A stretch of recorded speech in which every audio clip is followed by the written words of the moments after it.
Bienvenue sur France 24. Si vous nous rejoignez, il est 19h à Paris, à la une de l'actualité. Et en Turquie, une semaine après le séisme, les sauveteurs ont miraculeusement extrait de nouveaux survivants des décombres.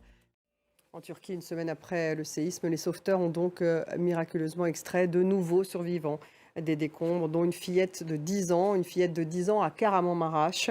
Le bilan s'est alourdi, au moins 37 000 morts maintenant, si on fait le compte.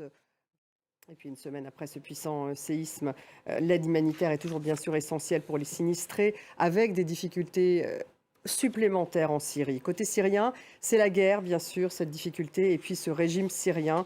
Du coup, les vêtements, la nourriture ou encore les médicaments qui sont envoyés peinent à arriver sur place. On fait le point avec Johanna Citruc.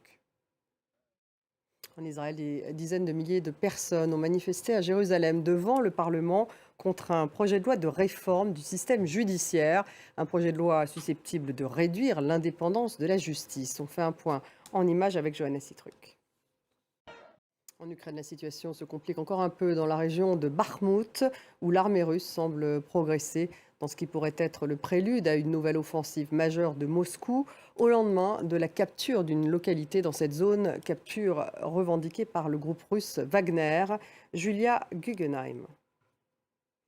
Et la Chine accuse les États-Unis d'envoyer illégalement des ballons au-dessus de son territoire. Allégation immédiatement niée catégoriquement par Washington.